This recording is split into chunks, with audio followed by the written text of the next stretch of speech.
Forensic lab అగ్ని ప్రమాదంలో అసలు ఏం జరిగింది? సోషల్ మీడియాలో ప్రచారం జరుగుతున్నట్లు కీలకమైన కేసులకు సంబంధించిన ఫైల్స్ మంటల్లో కాలిపోయాయి.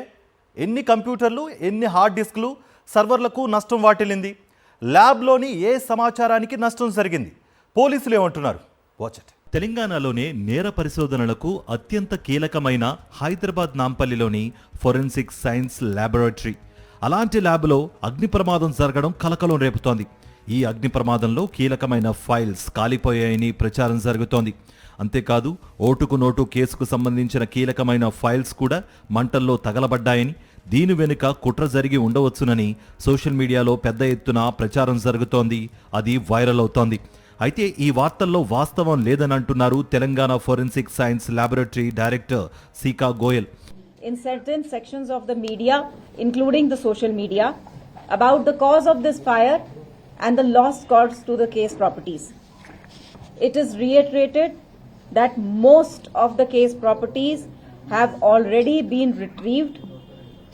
The extent of the damage is being assessed and will be put up in public domain soon. Forensic science ల్యాబొరేటరీలో ప్రతి ఫైల్కు ఒక నేర చరిత్ర ఉంటుంది. కోర్టులు ఇచ్చే తీర్పులకు చివరి అంకంలో ఫోరెన్సిక్ ల్యాబ్ రిపోర్ట్లు కీలకంగా ఉపయోగపడతాయి. కొన్నేళ్ల నుంచి నేరాలకు సంబంధించిన వేల ఫైల్స్ ఇక్కడే భద్రపరిచారు. అగ్ని ప్రమాదానికి గల కారణాలపై దర్యాప్తు చేపడుతున్నట్లు తెలిపారు సీకా గోయల్. జరిగిన నష్టంపై అధికారులు అంచనాలు రూపొందిస్తున్నారని, విచారణ పూర్తి అయి స్పష్టత వచ్చాక పూర్తి వివరాలు వెల్లడిస్తామన్నారు. I request public that anyone making such wild allegations, unsubstantiated claims are condemnable.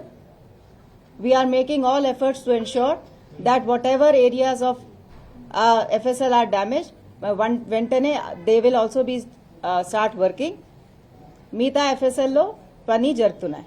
అత్యంత కట్టుదిట్టమైన భద్రత ఉండే ఫోరెన్సిక్ ల్యాబ్, అందులోనూ ఆఫీస్ వర్కింగ్ టైంలోనే మంటలు అంతలా వ్యాపించే వరకు అధికారులు నిర్లక్ష్యంగా ఎందుకున్నారని సోషల్ మీడియాలో తెగ చర్చ జరుగుతోంది. ప్రస్తుతం క్లూస్ టీమ్, ఎలక్ట్రికల్ ఇన్స్పెక్టరేట్ బృందాలు రంగంలోకి దిగి లోతైన దర్యాప్తు చేస్తున్నాయి. కీలకమైన నేర రిపోర్ట్లు ఉన్నాయా, కాలి బూడిదయ్యాయా అనేది రిపోర్టు వచ్చే వరకు వేచి చూడాల్సిందే.